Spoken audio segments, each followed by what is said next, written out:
gutangira ku kintu kimwe kugira ngo nibura tuze kugira ibyo duhuza. Bavandimwe, uyu munsi tugiye kwigira hamwe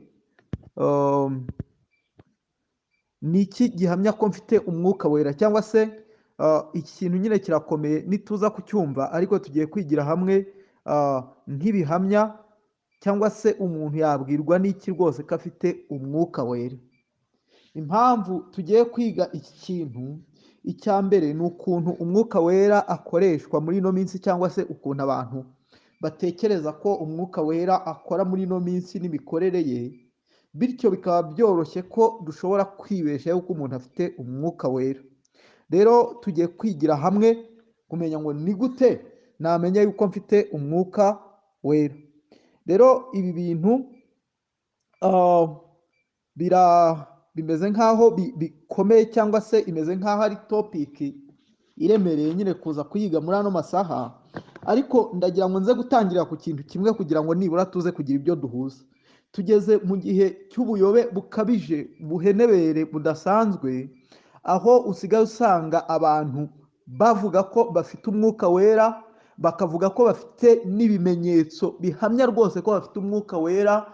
Rimwe na rimwe ugasanga bari kuvuga ibintu by'indimi zitabaho, abandi bagahamagara abantu ngo muze dukore ibitangaza murebe umwuka amanuka, abandi bakacomeka ibyuma bagacuranga ibisirimba, bamara gusinda umuziki bamwe batangiye kwigaragura hasi bakavuga ngo umwuka wera yamanutse, abandi bakajya mu byumba by'amasengesho bagasenga nijoro, uko bagenda bakubita ingoma babyina cyane, bakagera mu gihe bavuga ngo bagiye kwatura ibyaha babikunkumure babimareyo, bamara kubikunkumura bakabimarayo, bakavuga ko bageze mu isaha y'ubuhanuzi noneho ko mwuka wera aje, hanyuma bagahamagara abahanuzi, cyangwa se umwe muri bo witwa umuhanuzi akaza agatangira kuvuga, buri muntu akajya amukora mu kiganza amubwira iby'Imana imubwiye cyangwa se iby'Imana yamutumyeho.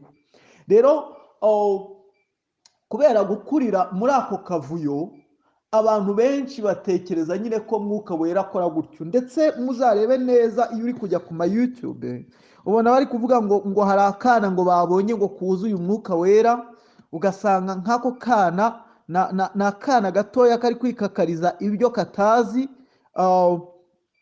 kirirwa kagoreka ijambo ry'Imana uko bukeye n'uko bwije, bityo noneho abantu bakavuga ko noneho icyo gihe ari bwo mwuka wera ngo yaje, cyangwa se bakavuga ko ako kana kari gukorerwamo na mwuka wera. Iki ni ikintu muzasanga uyu mwuka wera bavuga aha hantu ari umwuka ukorera mu bantu bamwe mu buryo butandukanye n'ubw'abandi, ku buryo usanga nyine hari aho ukora cyane n'aho ukora buke, ubundi ugasanga hari imisozi ukoreraho cyane n'uwo ukoreraho buke, ku buryo usanga hari nk'ahantu bavuga ngo aha hantu haba Imana kurusha ahandi. Rero bavandimwe, nyine mbere y'uko tuza kuvuga ngo ni iki cyambwira ko mfite mwuka wera, cyangwa se n'iki gihamya ko mfite mwuka wera, ndagira ngo mpere kuri ibyo bintu byogeye mu isi by'abagabo basigaye birirwa bahirika abantu bakavuga ngo abo bantu ngo bari mu mwuka wera w'Imana. Uwo ntabwo ari umwuka wera w'Imana, nta nubwo ari iki gihe bibayeho gusa, ahubwo bavandimwe, ntabwo ari igitangaza yuko kuva kera nyine iyo babonaga nk'umuntu ukora ibintu bimeze nk'aho biri majike, bavuga ko uwo muntu afite umwuka wera w'Imana, ku buryo ibyo bintu uramutse ugiye kubireba ntaho wabitandukanyiriza n'ubupfumu bwa kera, cyakoze bwahinduye isura bukaza mu isura nshya, noneho bukaba busigaye bwitirirwa umwuka wera.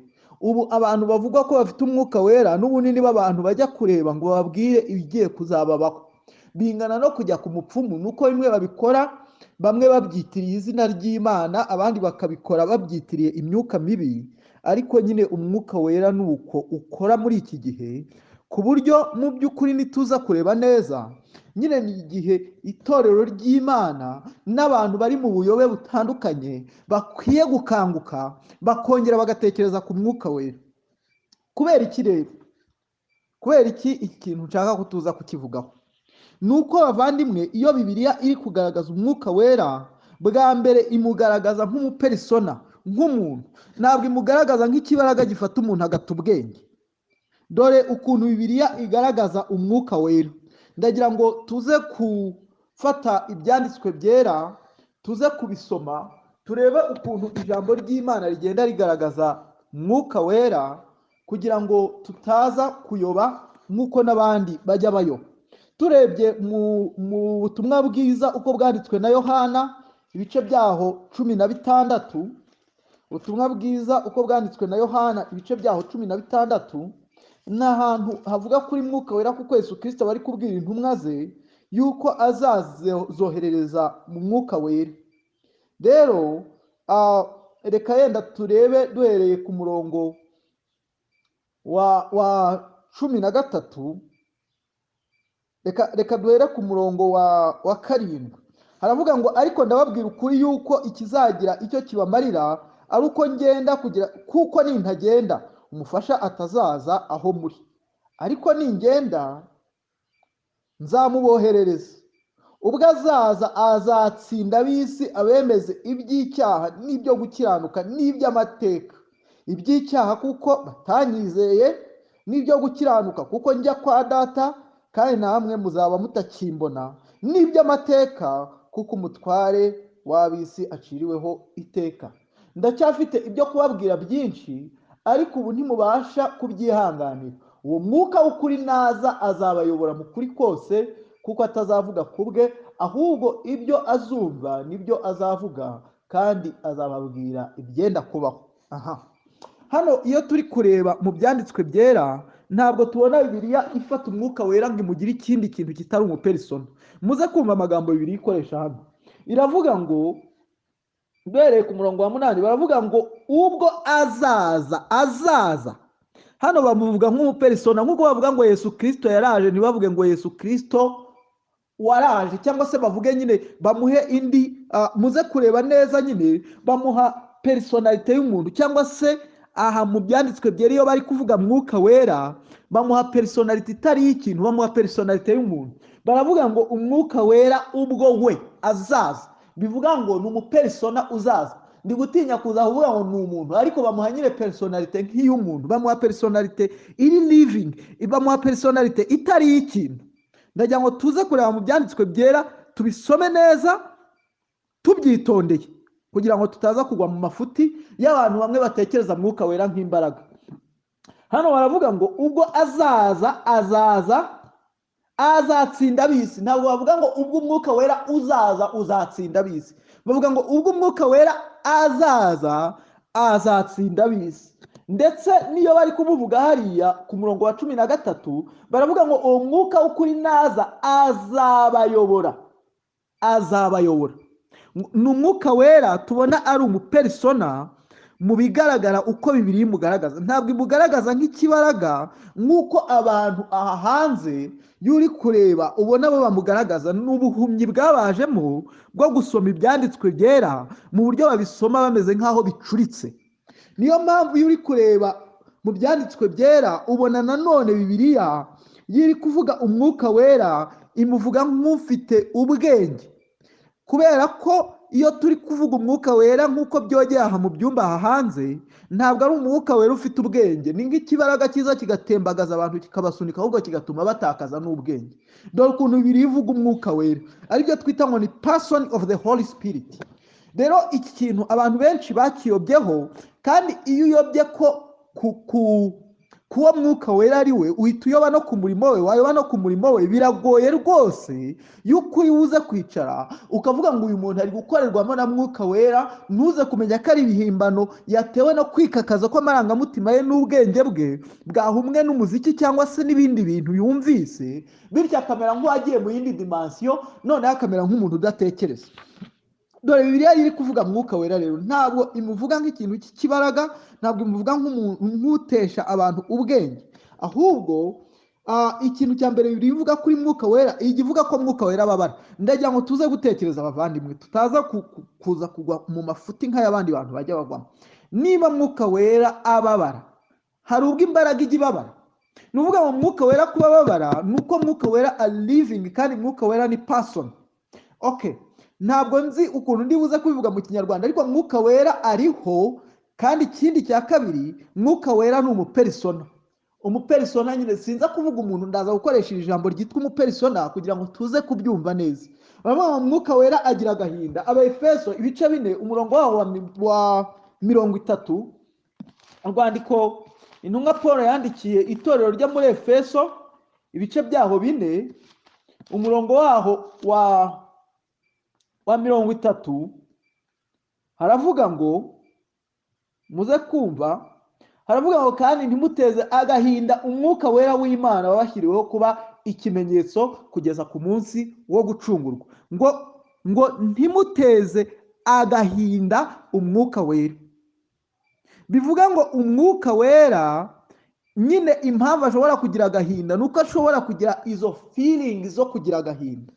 Ndetse Bibiliya ivuga ko umwuka wera aca imanza cyangwa se agira judgment, arobanura, agenzura.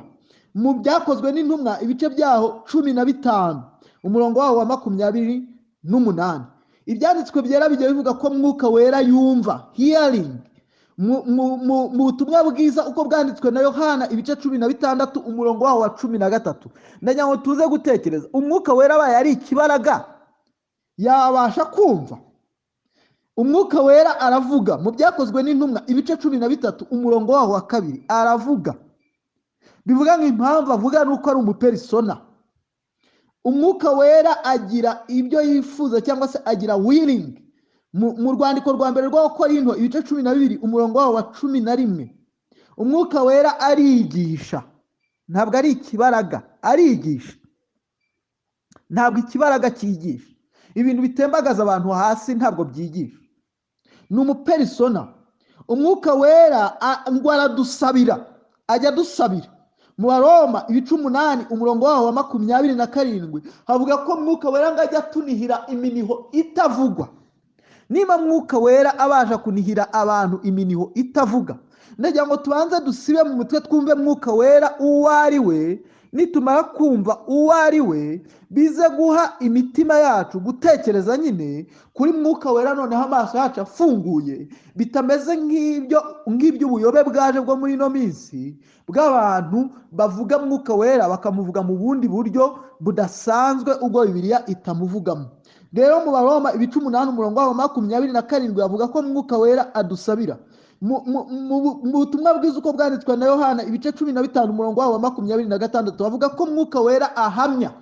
Mwuka wera ntabwo yahamya ari ikibaraga, ahubwo mu by'ukuri nk'uko ibi bivugwa ku Mana bisanzwe ndetse tukabona ko Imana ari umupersona, niko bivugwa no kuri mwuka wera. Ibi biraza kuduha kuza gutekereza mwuka wera uwo ari we. Wowe uri hano utekereza ko mwuka wera ameze ati? Ntabwo ari wa mwuka wera uzanwa n'ingoma zo mu cyumba nijoro mumaze kubyina akaririmbo muri gukoma ingoma akavuga ngo naka wakabonye Mana. Ntabwo ari wa mwuka wera mujya muvuga uza iyo mumaze guhimbarwa umuntu umwe agahaguruka agatangira kuvuga indimi zitamenywa, izitagaragara mu byanditswe byera, kuko tubona ko abantu umwuka wera yamanukiye bavuze indimi zumvwaga n'abantu mu byakozwe n'intumwa ibice byaho 2. Bavuga mwuka wera ko amanukira abantu ngo bavuze indimi, ngo kandi izo ndimi ngo abantu ngo bari baturutse ahantu hatandukanye ku isi, ngo bagiye bumva ngo abantu ngo bari bari mu cyumba cyo hejuru, ngo bari kuvuga ngo indimi kavukire zaho bavuka. Uretse ko Bibiliya itatwereka ko hari umunyarwanda wari uriyo, ariko iyo haba umunyarwanda yari kumva ikinyarwanda, ntabwo yari kumva shabrabababa n'ibindi mujya mwumva abantu birirwa bavuga batondagura by'ibinyoma, ahubwo yari kumva neza mu rurimi rw'ikinyarwanda. Kandi ahandi hantu hakurikiye aho tubona abantu bagiye bavuga indimi, baravuga ngo bahawe kuvuga indimi nk'uko intumwa zabihawe ku munsi wa Pentekote. Nimba abantu barahawe kuvuga indimi nk'uko intumwa zabihawe ku munsi wa Pentekote, ubwo bavuze indimi zimeze ziti? Bavuze indimi zibasha kumvikana. Ntabwo mwuka wera ajya avugisha abantu ibintu bikumbagaye bitabasha kumvikana. Bamwe mu buriganya bwa Satani bajya babeshya abantu ngo iyo bari kuvuga mu ndimi ngo baba bari kuvuga ngo ibintu ngo baba bari kuvuga ngo indimi ngo abadayimoni ngo batabasha kumva, kandi bakongera bakavuga ko bari kuvuga indimi z'abamarayika. Ndagira ngo mbabwire ko abamarayika, abadayimoni nabo ni abamarayika baguye. Ziriya ziba ari indimi z'abamarayika, abadayimoni nibo bazumva kurusha abantu, kuko abadayimoni ni abamarayika baguye. Kandi ntabwo batubwira ko abamarayika bamaze kugwa batakaje ururimi. Rero ndagira ngo muze kubyumva neza mbere yuko tuza kuvuga ngo ni gute namenya yuko mfite mwuka wera muri njye. Icyo ni icya mbere rero cy'ukuntu muri ino minsi isi n'uburiganya bwa satani bwafashe igihiriri cyinshi cy'abantu, imbaga nyamwinshi itabarika, cyarangiza kikabayobereza ahantu ku buryo nyine bavuga ngo uyu muntu arimo umwuka w'Imana, ariko mu by'ukuri bakabivuga kuko babonye uyu muntu hari ukundi kuntu asigaye afite akarimi gashyomoka azi kuvuga haleluya cyane, bagahita bavuga ngo afite umwuka w'Imana. Ntabwo ari byo. Cyangwa bakumva hari ukuntu asigaye afite indimi zitamenyekana bakavuga ngo afite umwuka w'Imana. Ntabwo ari byo. Cyangwa bakavuga ngo asigaye ngo afite ngo umwuka ngo w'uburondozi, ngo w'ubuhanuzi, ngo umwuka ngo wo kuvuga mu ndimi. Ibyo ntabwo ari byo bigaragaza ko umuntu afite umwuka w'Imana. Ndagira ngo iki kintu tuze kucyumva neza rero. Ahasigaye noneho tujya twareba ni iki gihamya ko mfite umwuka wera. Turahera mu by'ibanze by'umuzi. Icya mbere gihamya yuko umuntu afite umwuka wera ni ukuba umutima we warazuwe, ibyo twita regeneration. Ni ukuba mu gihe kimwe mu buzima bwe, kuko twese tuvuka turi abanyabyaha, igihe kimwe Imana yaremeje umutima we iby'ibyaha bye, yarangiza ikamutungira urutoki ku musaraba wa Yesu Kristo, kariho honyine yabasha gukirira. Yarangiza ikamutungira urutoki kuko Kristo ari we n'umurimo yakoze, kandi ibyo byonyine bishobora gutuma uyu muntu yongera kungwa n'Imana yatandukanyijwe nayo kuva mu ivuka rye, nako kuva mu isamwa rye, atari mu ivuka rye. Ndagira ngo icyo kintu tuze kucyumva neza. Ikintu rero cya mbere kibwira umuntu ko afite umwuka wera ni uko ibyo bintu byamubayeho, ni uko umutima we wabaye regenerated. Ntabwo ari bya bindi bavandimwe bajya bavuga ngo nari ndi kugenda ngo inkuba irakubita ngo mpita njya kwihana. Oya, ahubwo ni ukuba warumvishe ubutumwa bwiza bw'ubuntu bw'Imana. Ubutumwa bwiza bw'ubuntu bw'Imana, ubwo Paul avuga mu byanditswe byera ibyakozwe n'intumwa ibice 20 umurongo wawo wa 24, avuga ko yiteguye rwose gupfa kubwo guhamya ubwo butumwa bwiza bw'ubuntu bw'Imana. Ibyakozwe n'intumwa ibice 20 umurongo wawo wa 24 haravuga ngo ariko sinita ku bugingo bwanjye ngo nibwira ko ari ubw'igiciro kuri njye, kuko nkwiye kurangiza urugendo rwanjye n'umurimo nahawe n'umwami Yesu wo guhamya ubutumwa bwiza bw'ubuntu bw'Imana. Ni ukuvuga ngo ikintu cya mbere kibwira umuntu ko afite umwuka wera ni ukuba yarazuwe n'ijambo ry'Imana biciwe mu butumwa bwiza bw'ubuntu bw'Imana, akamenya ko ari umwanzi w'Imana rwimbi, akamenya ko nta kindi kimubikiwe uretse kurimbuka, bityo mwuka wera akazura umutima we akawereka iby'imirimo ya Yesu Kristo. Ibyo nibyo twita regeneration, cyangwa se nibyo twita kubyarwa ubwa kabiri mu Kinyarwanda. Kubyarwa ubwa kabiri ntabwo ari ukujya kwidumba mu mazi, bimwe usanga abagabo bambaye amakanzu y'umweru bakakubwira ngo ndakubatije mu izina rya Data n'Umwana na Mwuka Wera. Ntabwo ari byo. Ahubwo kuvuka ubwa kabiri ni ukuba rwose waravutse mu muryango w'Imana, ni ukuba warakuwe mu gisekuruza wakuriyemo cyo kurimbuka, ugakurwa mu rubyaro rwa Satani, kuko abantu bose bavuga ku isi bavuka ari urubyaro rwa Satani. Bibiliya ijya ibwira abantu ngo mukomoka kuri so Satani. Bityo abo bantu Imana ikabasha kubazurisha ukuri kw'ijambo ryayo k'ubutumwa bwiza, Mwuka Wera akabasha gukangura imitima yabo yangaga Imana, igasigara noneho ikunda Imana. Icyo nicyo tuvuga ngo uyu muntu afite Mwuka Wera muri we. Reka tubisome mu butumwa bwiza uko bwanditswe na Yohana ibice byaho 3. Ubutumwa bwiza uko bwanditswe na Yohana ibice 3. Ni igihe Yesu yari ari i Yerusalemu, hanyuma umwe mu bigisha bari bariho icyo gihe bari bakomeye bitaga abafarisayo, umwe mu bigisha akaza yububa kuko yari yabonye kwigisha kwa Yesu Kristo, ngamusanga nijoro umwigisha witwaga Nikodemu, ngaje kureba ngo aje kureba mu by'ukuri ibanga Yesu Kristo akoresha yigisha, kugira ngo nawe azajye arikoresha abashe gukonvisinga cyangwa se abashe kwemeza imitima y'abantu. Rero Nikodemu agezeyo ngo yasanze Yesu Kristo nijoro umurongo wa kabiri w'igice cya gatatu aravuga ngo, aramubwira ati mwigishwa tuzi yuko uri umwigisha tuzi yuko uri umwigisha wavuye ku Mana, kuko ari ntawe ubasha gukora ibimenyetso ujya ukora keretse Imana iri kumwe nawe. Ngo Yesu aramusubiza ati ni ukuri ndakubwira yuko umuntu utabyawe ubwa kabiri atabasha kubona ubwami bw'Imana. Nikodemo aramubaza ati mbese umuntu yabasha ate kubyarwa akuze? Yakongera agasubira mu nda ya nyina akabyarwa? Yesu aramubwira ati ni ukuri ndakubwira yuko umuntu utabyawe n'amazi n'umwuka atabasha kwinjira mu bwami bw'Imana. Dore ngiki kintu cya mbere kiranga umuntu ufite umwuka wera, ni ukuba yarabyawe n'umwuka w'Imana. Yarabyawe n'umwuka w'Imana gute rero? Ni gute umwuka w'Imana abyara abantu? Ni gute Imana ibyara abana, abantu bagasigara bitwa abana b'Imana kandi ubundi rwose ari abana b'abantu nkatwe twese?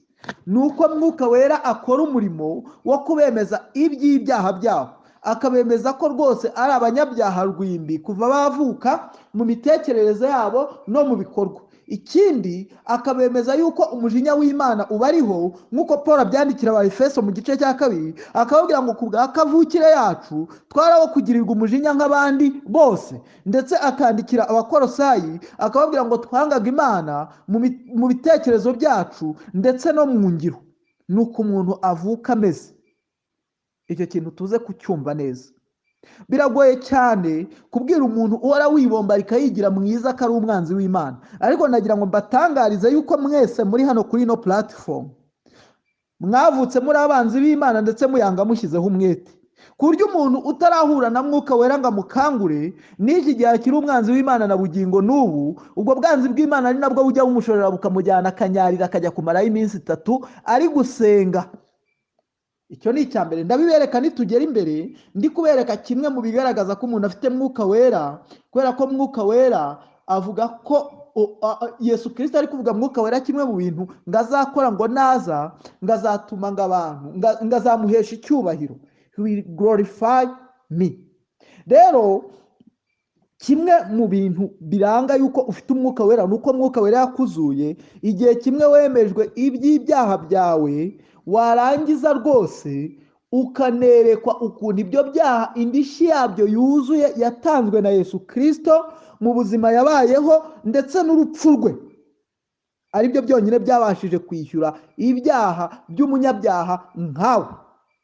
Ni ukuvuga ngo Yesu Kristo yabayeho ubuzima budakora icyaha butandukanye n'ubwo wowe ubaho ukora icyaha. Bibiliya ijya imuhamya ikavuga ngo yageragejwe muri byose ariko nta cyaha yakoze. Abaheburayo ibice 5. Gende muhasome. Rero ibyo byose ngo Yesu Kristo yabikoze kugira ngo abone uko yishyura umwenda umunyabyaha yari afitiye Imana, yuko umunyabyaha we abaho ubuzima bwe bwose akora ibyaha.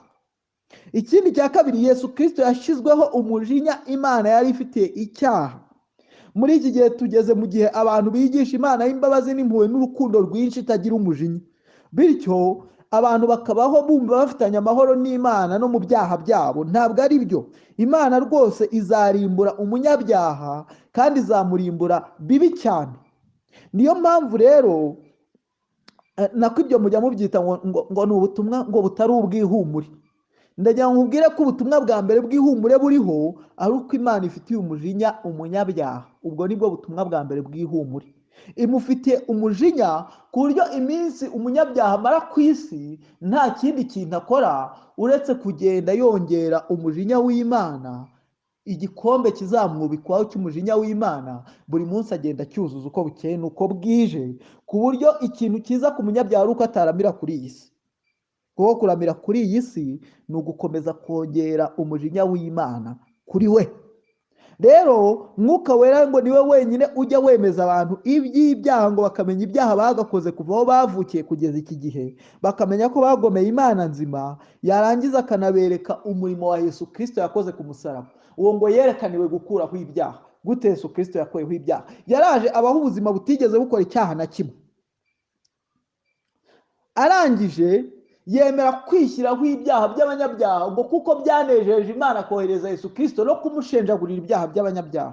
Bityo umuntu umenye ko ari umunyabyaha agataka cyane akavuga ngo ninde wankiza uyu mubiri untera ibyaha, nk'uko Paul ataka mu rwandiko yandikiye abaroma ibice byaho 7, akabona ukuntu ari umunyabyaha agataka ngo ninde wangiza uyu mubiri untera ibyaha, uwo ngo mwuka wera uba umwemeje ibyaha arahindukira akamwereka Yesu Kristo, akamubwira ngo mu myaka 2000 yashize Imana yohereje umwana wayo w'ikinege. Kubw'urukundo Imana yakunze abari mu isi cyane, byatumye itanga umwana wayo w'ikinege kugira ngo umwizera wese atarimbuka, ahubwo ahabwe ubugingo buhoraho, yungwe n'Imana, ahabwe kuzabana n'Imana by'iteka ryose. Dore nguwo umurimo wa mbere wa mwuka wera. Nimba uri hano rero utekereza ko kuzabana n'Imana ushobora kubikorera bivuye mu mitsi yawe, ntabwo rwose uragakizwa, nta nubwo ufite mwuka wera. Nimba uri hano utekereza ko ijuru rikorerwa, nimba uri hano utekereza ko kuzabana n'Imana bikorerwa, ntabwo ufite mwuka wera. Icyo ni ikimenyetso cya mbere kikwereka ko utamufite. Ahubwo ukwiye guhindukira ukamenya ko iby'Imana yasabaga abantu bayo kugira ngo bazajye mu ijuru kuko batabashije kubishobora, iby'Imana yabisohoje ubwo yatumaga umwana wayo akaza akabaho ubuzima bwananiye abantu, akemera no kwishyiraho igihano cy'ibyaha cyari gikwiriye abantu, kugira ngo umwizera wese atarimbuka ahubwo ahabwe ubugingo buhoraho. Bibiliya iri kuvuga ngo kubw'urukundo Imana yakunze abari mu isi cyane byatumye itanga umwana wayo w'ikinege. Yamutanze hehe? Yaramuhanye, imushyira munsi y'umujinya wayo, iramucocagura, imusukaho umujinya yari ifitiye abanyabyaha.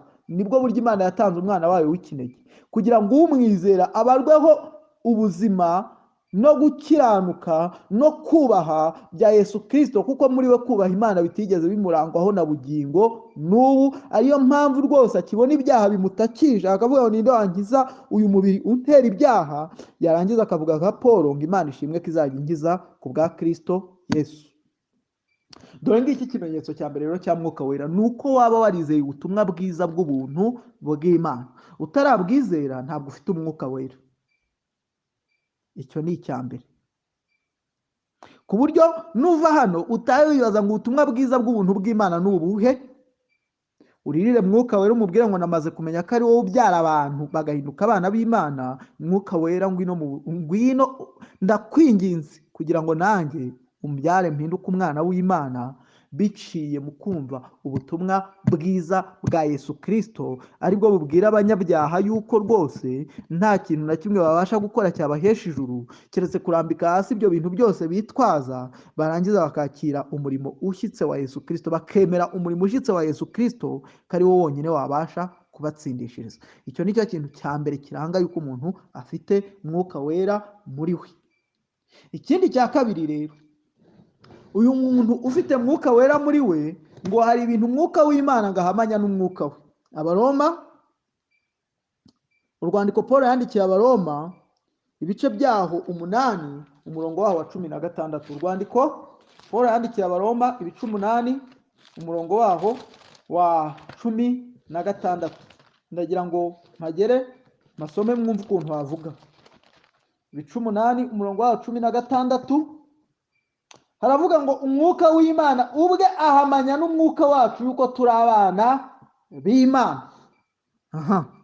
Undi murimo wa mwuka wera cyangwa se ikigaragaza ko ufite mwuka wera, nuko rwose uba wumva umwuka wawe n'umwuka w'Imana bihamanya yuko uri umwana w'Imana.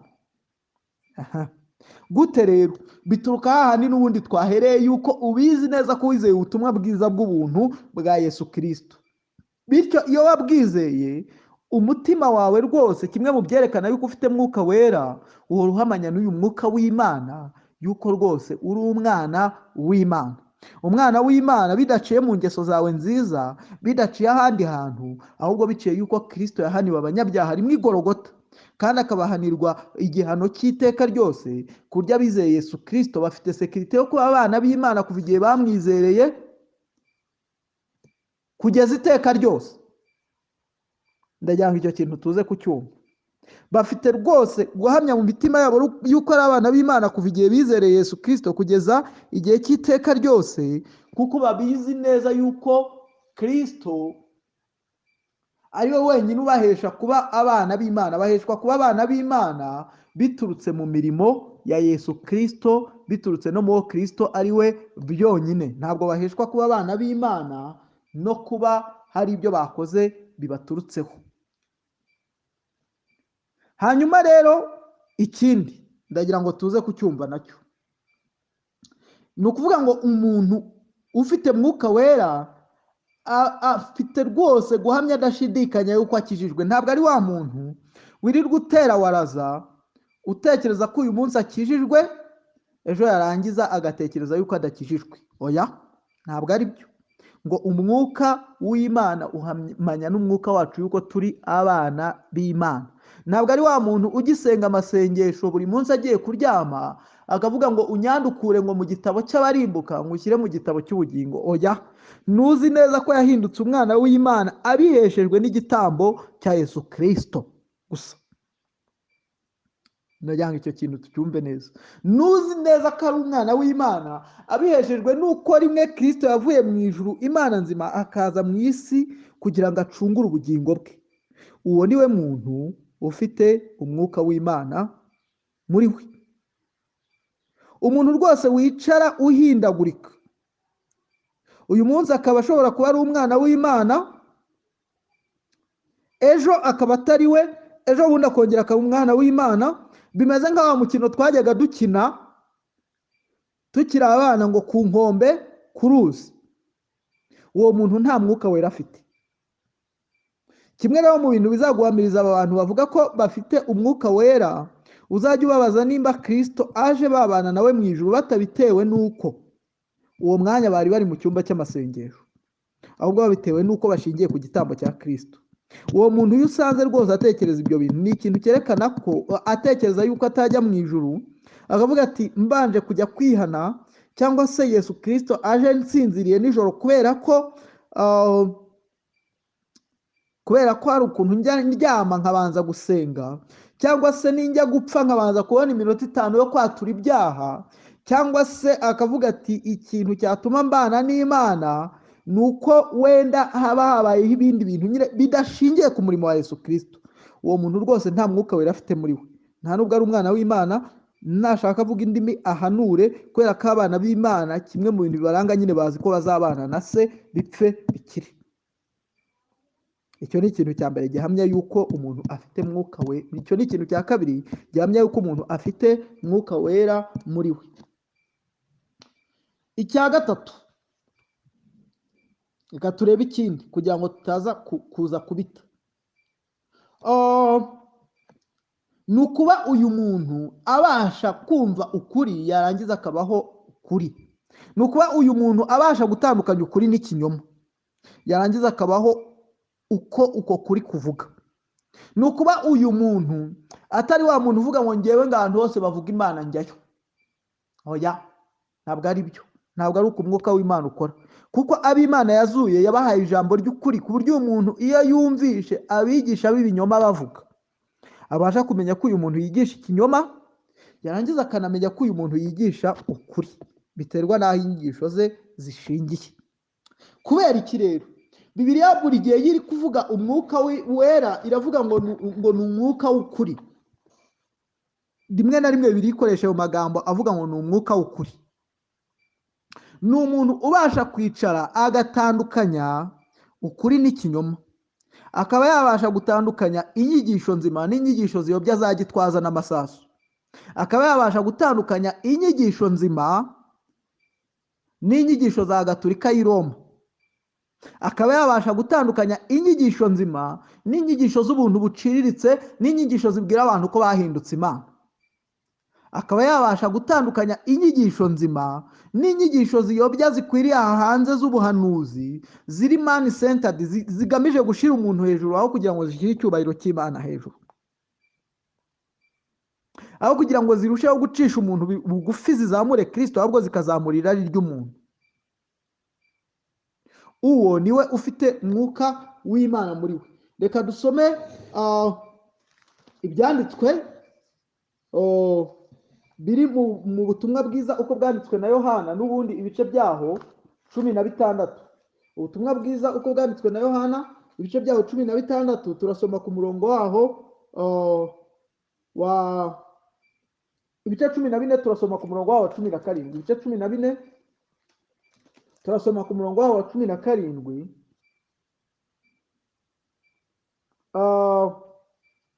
aravuga ngo niwe mwuka w'ukuri, ntibishoboka ko ab'isi bamuhabwa kuko batamurota kandi batamuzi, ariko mwebweho muramuzi kuko abana namwe kandi azaba muri mwe. Hano Bibiliya ifata mwuka wera ikavuga ngo ni umwuka w'ukuri. Ni ukuvuga ngo mwuka wera niwe uyobora abana b'Imana kumenya gutandukanya ikinyoma kivuga Imana n'ukuri kuvuga Imana, kuko biroroshye ko ahantu hose bavuga Imana, ariko ni iki kikubwira yuko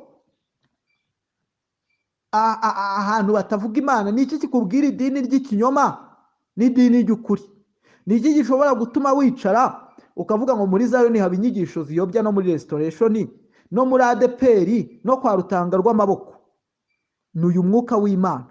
Kandi ibyo ntabwo biterwa n'uko Rutanga rw'amaboko avuga Imana y'u Rwanda, abandi bakavuga Imana yo mu ijuru, ahubwo biterwa n'uyu mwuka w'Imana utuma umwana w'Imana abasha kwicara akavuga ati izi nyigisho rwose ni nk'iz'abahindu, ni iz'abadayimoni, izi ni iz'umwuka w'Imana, kubera ko Bibiliya ivuga ngo ni umwuka w'ukuri. Icyo kintu nacyo tuze kucyumva. Ikindi kintu rero umwuka w'Imana kigaragaza ko ufite umwuka w'Imana ni uko ukemezwa iby'ibyaha byawe, the conviction of the sin. Nuko na bugingo n'ubu ugikora icyaha ukamenya rwose ko wacumuye ku Mana ndetse ugomba kwihana ugana ku Mana. Ndagira ngo icyo kintu tuze kucyumva. Ukaririra guhindukira ugana ku Mana, kubera ko Bibiliya mu butumwa bwiza uko bwanditswe na Yohana ibice byaho 16 umurongo wa 8 aravuga ngo uwo mwuka naza ngazabemeza iby'ibyaha byanyu. Mwuka wera rero abasha kwemeza rwose abantu iby'ibyaha byabo, ku buryo uyu muntu nimba hari ikintu aba ari sensitive kuri cyo ni icyaha. Uyu muntu buri gihe icyaha kuri we kimera nk'ikara ryaka afashe mu ntoki, ku buryo buri gihe ahita yumva ukuntu agomeye Imana ishobora byose, ibeshaho byose, ndetse akumva afite umutima wo guhindukira asanga Imana.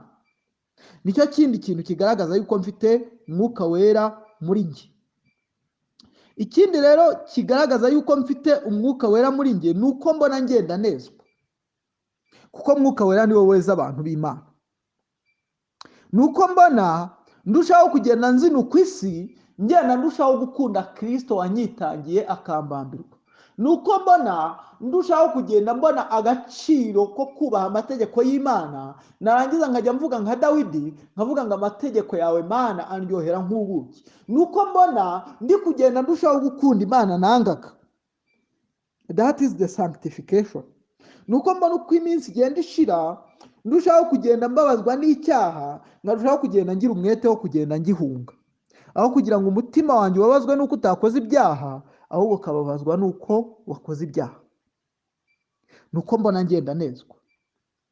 Ikindi kintu kigaragaza yuko umuntu afite umwuka wera nuko mu by'ukuri nyine abasha kwibonaho imirimo ituruka mu gakiza ke. Iyo mirimo rero igaragazwa nuko ari imirimo ari gukora ku bw'icyubahiro cy'Imana, atari imirimo ari gukora kubwo kugira ngo agire fame. Aribyo Bibiliya yita ngo ni imbuto z'umwuka wera mu Bagalatiya ibice 5 umurongo wa 23 na 2 kugeza ku wa 23. Ni ukwibonaho imbuto z'umwuka wera. Ikindi rero ndi gusoza gikomeye cyane kizabasha kukubwira ibyo bintu, reka mbanza mvuga ikindi kintu kimwe mbere yuko nsoza, mbere yuko mvuga indi ngingo ya nyuma ndi gusoza yerekana yuko umuntu afite umwuka wera, kuko ni nyinshi nta nubwo nazimaze. Ikindi nuko mu byakozwe n'intumwa igice cya 1 umurongo wa 8 Yesu Kristo bari kubwira intumwa ko umwuka wera naza ngo bazaba abagabo bo kumuhamya uhereye i Yerusalemu n'i Yudaya no ku mpera z'isi hose.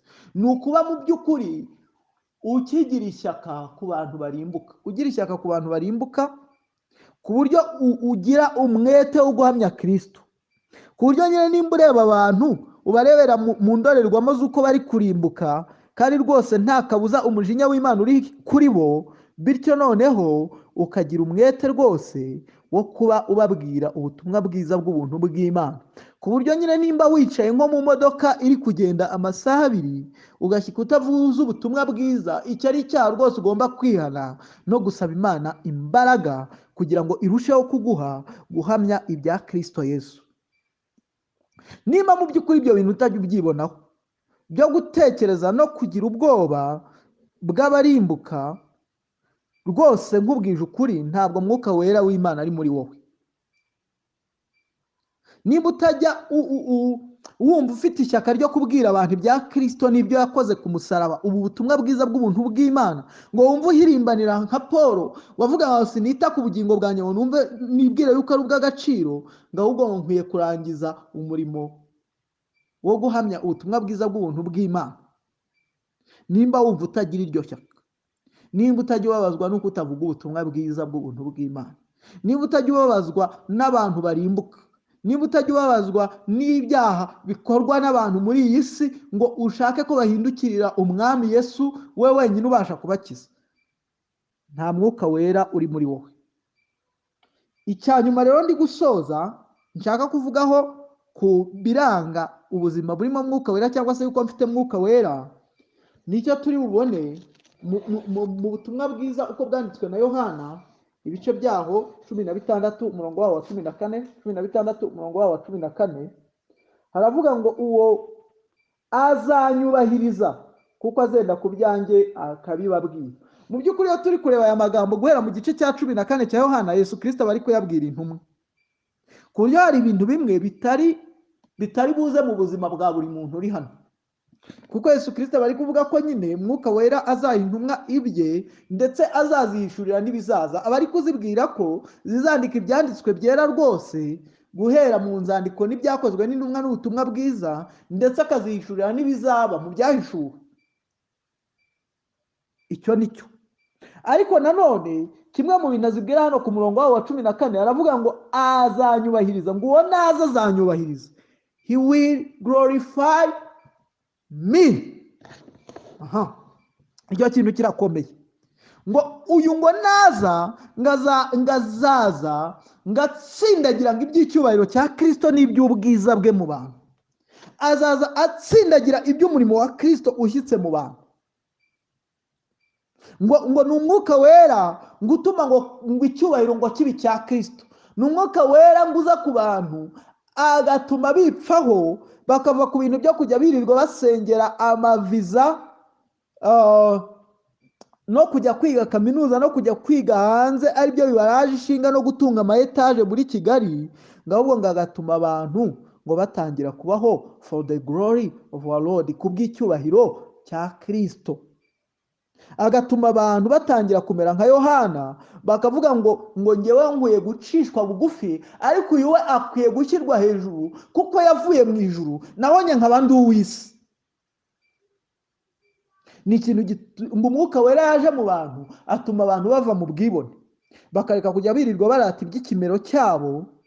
Abakobwa bakambara udukabutura ducimbuye, abasore bakambara amapantaro acitse mu mavi, ngo bakava kuri ibyo bintu byo gukurura attention ku bantu, ahubwo ngo bagatangira kubaho kubw'icyubahiro cya Kristo wapfiriye yarangiza akabazukira, he will glorify me. Bagatangira kujya bavuga ubutumwa bwiza bwa Yesu Kristo bavuga ngo twebweho ntidufite guceceka ibyo twiyumviye n'ibyo twiboneye mu butumwa bwiza. Bagahagarika kwiyogeza ibyo bavukiyemo, bagahagarika kwigira Imana bakamenya ko ari abantu, bityo bakakira ubuntu bw'Imana bakamenya ko nta kindi kintu cyabakiza uretse nyine Kristo ushyizwe hejuru. Bagatangira kubaho kubw'icyubahiro cya Kristo. Ibintu rero bihera mu kuba umuntu yumva ubutumwa bwiza bwa Kristo akamenya ko nta cyabasha kumukiza uretse Kristo wenyine, agahungira kuri Kristo. Ariko ibi bikomereza no mu buzima bw'umuntu bwa buri munsi, bigaragarira mu ntego y'ubuzima umuntu afite.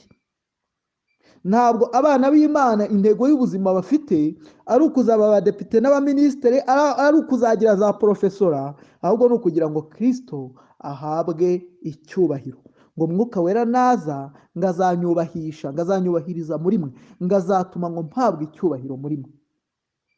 Niba mu by'ukuri ufite intego z'ubuzima zigaruka kuri wowe, you yourself, wowe ku giti cyawe, utabona mu icyubahiro cya Kristo, utabonamo Kristo ko ari ukwiye gushyirwa hejuru wowe ugashyirwa hasi, ntabwo ufite mwuka wera muri wowe. Uracyasembera mu butayu, ukeneye gusabirwa, ukeneye kumenya ko mwuka wera ngo naza ngazaglorifyinga Kristo, azemeza abantu iby'umurimo wo ku musaraba wa Kristo, ariko si ibyo byonyine, azaha abantu kwipfaho bagatangira kuberaho Kristo, ku buryo abanyabyaha bazajya bareba abantu bakamenya ko ku isi harimo abantu b'Imana. Nagerageje kuzana ibintu bikeya by'ingenzi bavandimwe byerekana yuko umuntu afite umwuka wera.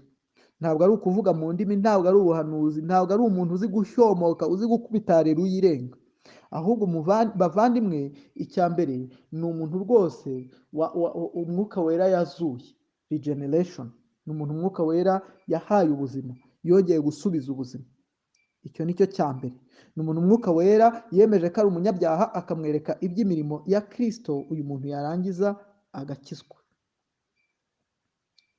Icyo ni cyo cya mbere kibanziriza kuri mwuka wera. Icya kabiri ni umuntu umwuka wera iki gihe akemeza ko ari umwana w'Imana bidashingiye ku mirimo ye, ahubwo bishingiye ku mirimo Kristo yakoze. Icyo kintu nakivuze.